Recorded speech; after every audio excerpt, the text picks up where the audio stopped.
Et c'est un plaisir, mesdames, messieurs, pour moi de vous retrouver à nouveau pour parler littérature, changement des mentalités et âge d'or des leaders pour le développement. C'est le titre du livre à paraître de Corneille Ouessou. Il est formateur, psychosomaticien. Eh bien, l'auteur béninois appelle à un monde meilleur et à la culture de nouvelles valeurs. Alors, il est mon invité, Corneille Ouessou. Bonjour et bienvenue. Merci, bonjour.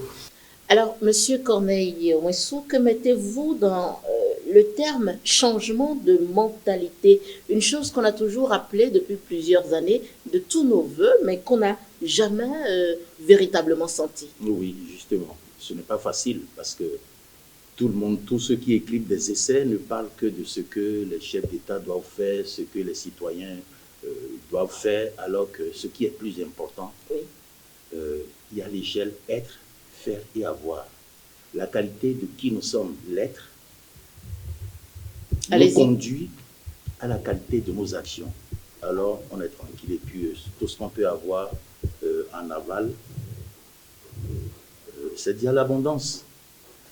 Maintenant, pour écrire véritablement, pour développer, proposer des outils efficaces et modernes pour un véritable changement de mentalité, oui.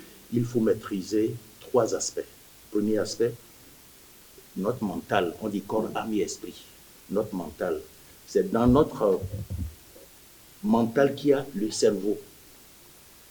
Le cerveau qui est notre ordinateur biologique autoprogrammable. Comment ce cerveau fonctionne? D'où le mental training. Okay. Après cela, nous avons une âme, le psychisme. C'est là qu'il y a toutes nos potentialités. Et je suis psychosomaticien. Quand on ne maîtrise pas les outils essentiels, on ne peut pas soigner tous ceux qui souffrent des problèmes d'ordre psychosomatique, c'est-à-dire mentalement et psychologique. Et puis, troisièmement, l'esprit. La science de l'esprit. Je ne parle pas de l'aspect religiosité, hein, pas du tout.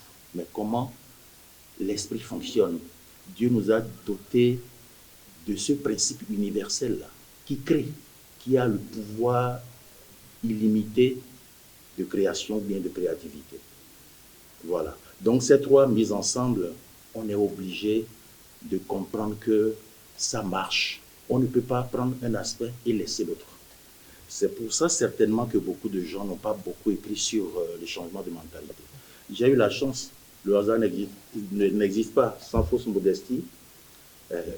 J'étais en France quand des gens, ayant appris que je suis psychosomaticien, psychologie appliquée, en bon, mine de rien, et puis voilà, ils étaient en train de chercher quelqu'un pour écrire cet ouvrage-là, changement de mentalité. Ils se disaient que si c'est écrit par un Français, les Africains pourraient être sceptiques. Mais si c'est écrit par un Africain, ils peuvent se dire, ah, notre frère, il ne peut pas nous tromper. Donc, pendant combien d'années, j'ai été formé à ça. Alors, votre livre aujourd'hui est la résultante de toute cette expérience, c'est ça? De toutes ces formations. Okay. Mental training, non. C'est trop. 16 à 17 formations. Parce qu'il ne suffit pas de proposer des outils efficaces et modernes. Il faut accompagner les gens. C'est pour ça que dans chaque... Je vais commencer par le Bénin, hein, parce que c'est notre pays. Oui, allez-y. On va former des EFI, des élites formées et initiées qui vont s'occuper des formations dans l'administration publique, les institutions de la République. Et puis après, ils vont former des gens dans tous nos départements, parce que le véritable développement socio-économique va commencer par la régionalisation du développement. Tous les Béninois, même les différents ordres de l'enseignement, d'éducation, de formation, il faut déjà commencer par proposer des outils à nos enfants, à nos étudiants, pour qu'ils grandissent avec. Je ne veux pas parler des résistances, mais c'est déjà important parce que, vous voyez, on parle de béninoiserie. Ça veut dire quoi? L'état d'un mode de fonctionnement archaïque et rétrograde. Si vous avez été victime de cela, vous allez comprendre ce que je suis en train de dire.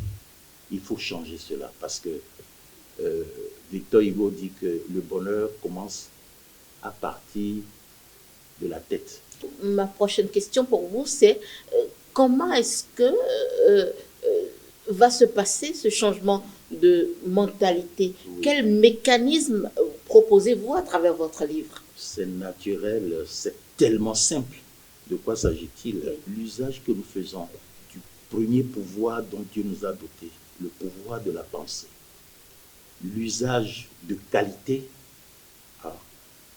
a des conséquences positives pour celui qui apprend à utiliser son pouvoir de penser de manière positive. Alors, je m'explique.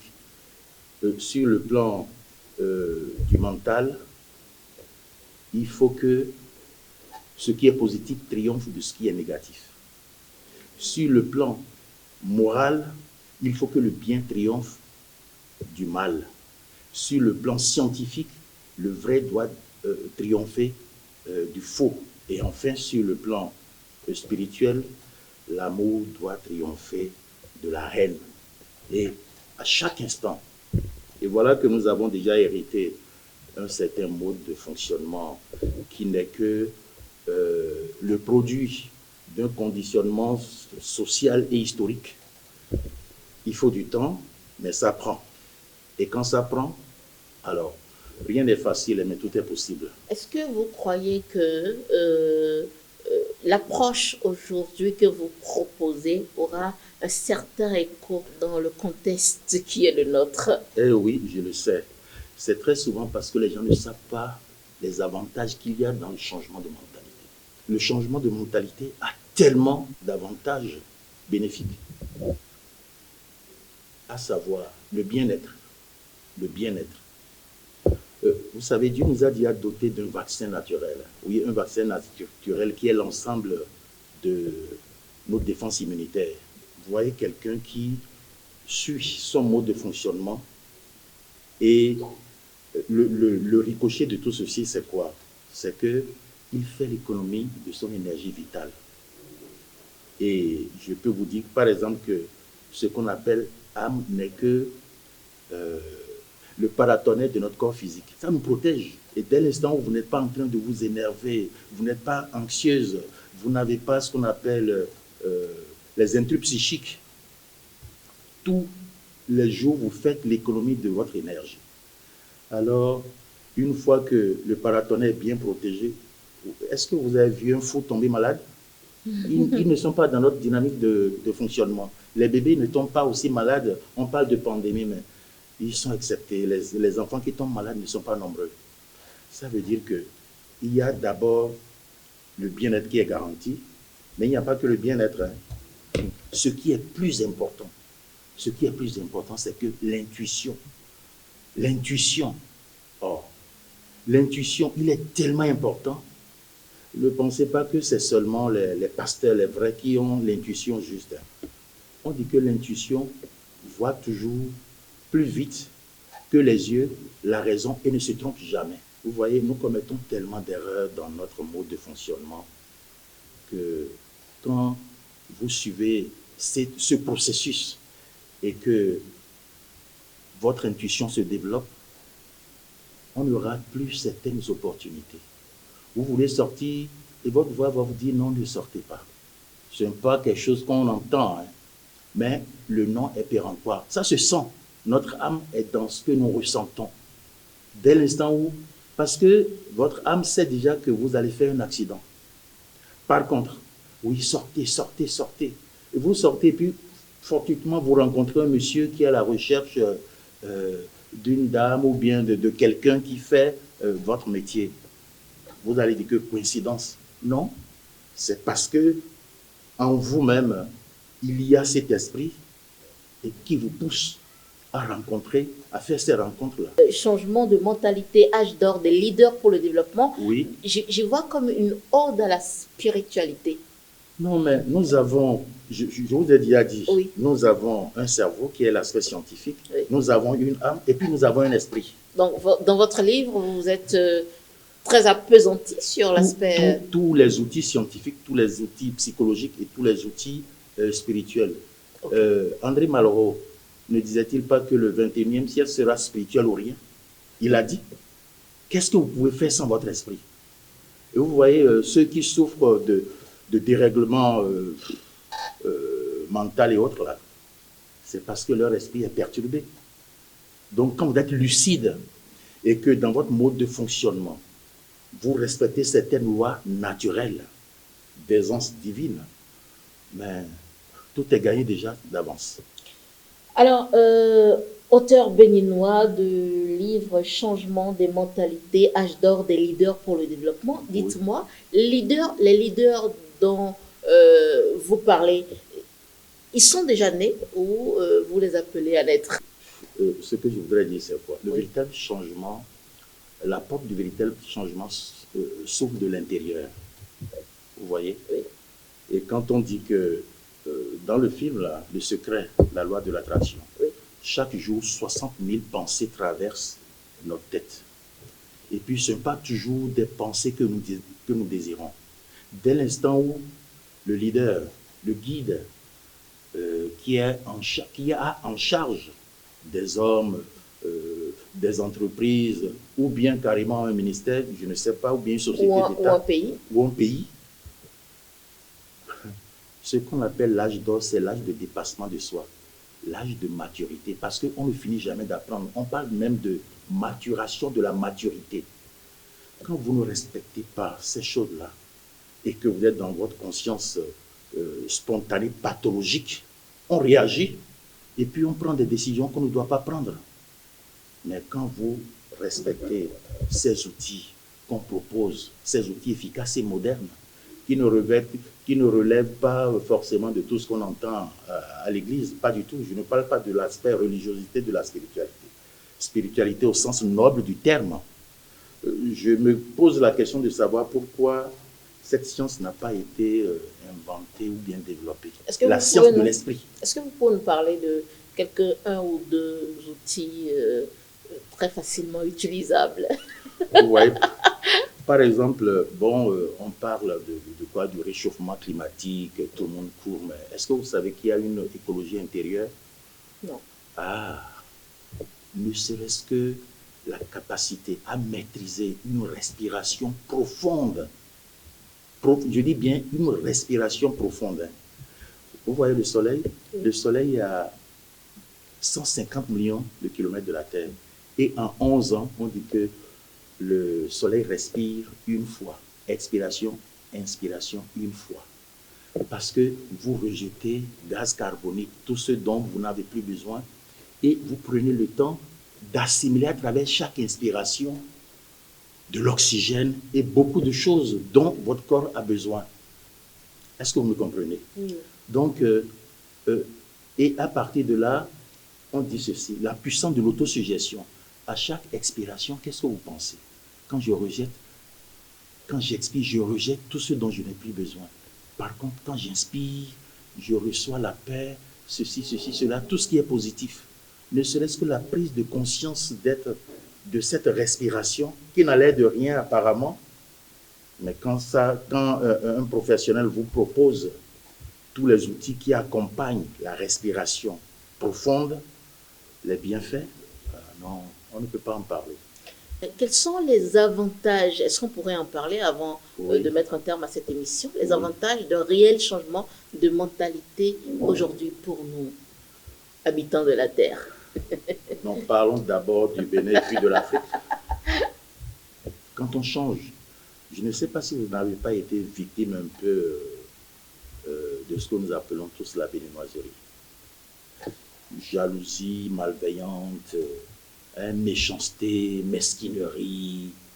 C'est inhérent à toute société humaine. Non, mais oui, d'accord. Maintenant, on connaît les spécificités béninoises. Mais quand les données changent et que les gens commencent par s'améliorer dans leur mode de fonctionnement, il y a la paix, il y a le bien-être, il y a l'unité nationale. Et puis, nous nous battons tous derrière cet élément qu'on appelle l'argent qui n'a pas d'âme et qui gère nos âmes. Mais quand tout va bien, vous êtes inspiré parce que vous avez changé de mentalité. Votre mode de fonctionnement chaotique a pris fin. Et ce qui est en vous, puisque vous fonctionnez désormais selon certaines lois naturelles, le divin alchimiste intérieur s'éveille. et vous faites des suggestions. Vous faites des suggestions. Vous rêvez, et vous voyez, c'est-à-dire vous faites des rêves prémonitoires. Est-ce que ce n'est pas intéressant ça? Oui. Donc on ne fera plus beaucoup d'erreurs à tous les niveaux. À tous les niveaux. Il y a la paix, on s'aime. Et puis le travail que vous faites, on ne va plus parler de destin, de destin. Non, c'est fini ça. Et puis, ce qui est encore plus important, oui, on ne va plus voir des gens en train de se combattre. Pour briller, vous n'avez pas besoin d'éteindre la lumière de l'autre. Vous voyez? Et puis, on se rend compte que la prospérité, comme le bonheur, là, ce n'est pas une chance, hein. C'est un choix, c'est un investissement, c'est un sacrifice. C'est pour ça d'ailleurs qu'on dit que l'investissement le plus rentable au monde, c'est l'investissement sur soi, l'investissement sur soi-même. Ça veut dire quoi? Le développement de nos facultés mentales, psychiques et puis spirituelles. Et il y a tout ça dedans, avec des outils de compréhension tellement simples. Qu'on aura à retrouver dans votre ouvrage. Oui, justement. Alors, pour finir cette émission, dans nos échanges, vous semblez approuver fortement la stratégie du président Patrice Talon, disant qu'il prône pour ce changement de mentalité que vous appelez de tous vos voeux. Est-ce que vous pensez aujourd'hui que le peuple béninois atteindra à bonne date ce processus de maturation de la maturité? Oui, de la maturité pour un réel changement de mentalité. Vous pensez que nos parents qui n'ont pas été à l'école, les détenteurs du savoir endogène, ils sont tellement sages. Et je ne peux pas faire ici le commentaire de quelques pensées. Mais le problème que je voudrais poser ici, c'est que face à des situations qu'on ne peut pas qualifier, les gens nous sortent de ces pensées-là. Ça existait. Et depuis notre création, Dieu nous a créés avec une vision de développement, de perfectionnement et d'abondance. Est-ce que vous me comprenez? Donc, les approches que je voudrais proposer, les approches qui sont proposées, cette vision dont on parle là, parce que pour penser, pour agir, pour faire n'importe quoi, il faut toujours partir d'une vision. Et cette vision qui est naturelle déjà pour nous, ce n'est pas pour rien, ce n'est pas parce qu'on parle d'argent que l'argent va se manifester. C'est parce que déjà, cette vision d'abondance est en nous, inscrite dans nos gènes, que nous en rêvons véritablement. Maintenant, il faut travailler et ne pas prendre le bien de tout le monde, respecter le bien de tout le monde plutôt. Vous voyez la fois passée, des agents avaient volé 331 millions, malgré la bonne gouvernance. Ça veut dire qu'on se laisse aller à ce qu'on appelle une caractéristique de l'enfance là. Vous avez l'égocentricité, votre enfant. Tout ce qu'il va voir avec vous, papa, des moments, donne-moi ceci, donne-moi cela, donne-moi cela. Tout pour soi et rien pour les autres. Mais c'est un grand péché. Ça veut dire que on leur a mis la main dessus. Mais combien de fois ils ont fait et que personne ne sait? On a besoin de cette abondance, de cet argent pour développer le pays. Et quand des gens, parce qu'ils travaillent, ils sont payés, peut-être qu'on va faire ce qui se fait en Europe, quand ils font rentrer beaucoup d'argent ou bien quand ils verbalisent ceux qui violent la loi, bon, il faut penser à dégager pour eux un petit pourcentage sur les entrées qu'ils font. Ils comptent tout ceci, peut-être que leur salaire ne suffit pas. Je n'ai jamais travaillé, j'ai toujours travaillé pour moi-même. Peut-être que c'est ça. Je ne comprends pas. Donc, vous pensez qu'on est à 1000 lieues du changement de mentalité prôné si tant voulu par le président de la République? Non. Le président a parlé d'un mécanisme parce que tout ne peut se passer en quelques années. Il a dit qu'avant de partir, il va mettre en place un mécanisme. Ah, je me suis frotté les mains. Il ne faut pas que... Parce que c'est le drame en Afrique, ça. Un gouvernement vient, il finit, l'autre vient, il recommence 3 à 0. Mais quand il y aura la bonne gouvernance, plus la culture des valeurs, que nous appelons de tous nos voeux, il ne faut pas que, même s'il y a une autre équipe qui vient, il faut que cette équipe pérennise les nouvelles réformes, hein, la culture des valeurs, pour qu'on ne revienne pas toujours en arrière. C'est de ça qu'il s'agissait, de cela que je voulais parler. Bon, j'appelle de tout mon vœu, c'est la première fois qu'on entend beaucoup de choses là. Par exemple, il y a des gens qui ont des immeubles, qui ont beaucoup de choses, mais qui n'ont jamais payé d'impôts. Ah, on a besoin d'argent. Si l'argent entre et que l'État fait ce qu'il doit faire, mais les conséquences, c'est pour nous tous, hein. C'est pour les générations qui suivent. Et puis, tout le monde se plaint. Je suis venu, j'ai tout constaté, tout le monde se plaint. Mais ce n'est pas forcément, et je le dis, ce n'est pas forcément les conditions matérielles et financières qui manquent. C'est les hommes qui manquent aux conditions matérielles et financières. Un seul exemple. Oui. Vous allez en Côte d'Ivoire ici, toutes les fois qu'on lance, comment appelle-t-on, les emprunts obligataires, là, les gens qui envoient de l'argent à partir du Bénin. Amen. Les gens m'avaient interpellé mais, en me disant qu'eux, ils croient que le Bénin est un pays pauvre. Mais pourquoi beaucoup d'argent? Je dis, mais au Bénin, ah oui, le peuple est plus riche que l'État, certainement. Ça veut dire que l'argent ne manque pas.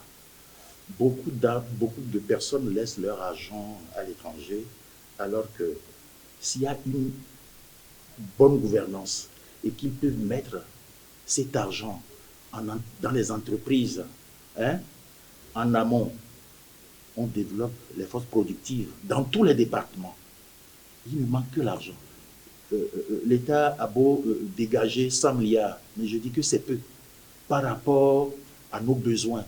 Le coton, le Bénin est le premier, mais nous pouvons développer beaucoup de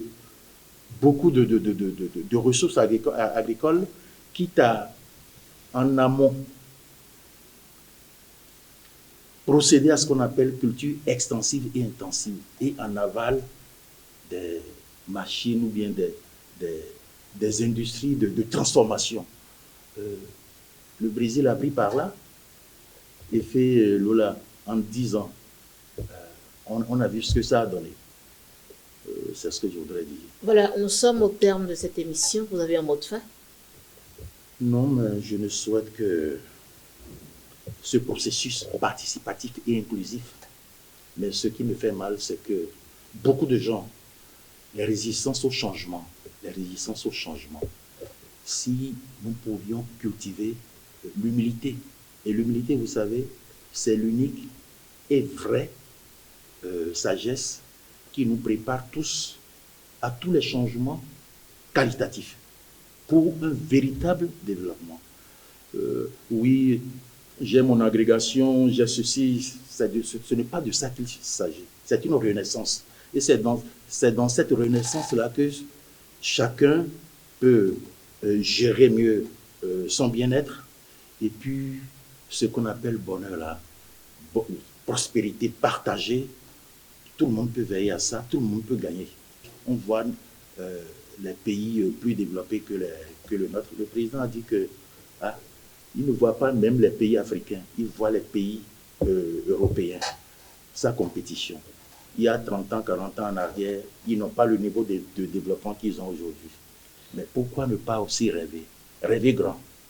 Rêver grand. Donc c'est un outil d'accompagnement qui peut nous conditionner désormais à avoir un nouveau mode de fonctionnement qui ouvre les portes du véritable développement socio-économique. Merci à vous, Corneille Winsou. Vous Merci êtes beaucoup. auteur du livre Changement de mentalité et âge d'or des leaders pour le développement. Merci d'avoir répondu présent Merci à notre beaucoup. invitation. Merci. Mesdames, Messieurs, merci de nous avoir suivis. Le livre est à retrouver très bientôt dès sa parution dans toutes les librairies du Bénin. Merci encore une fois pour ce rendez-vous littérature sur Reporter Bénin Monde.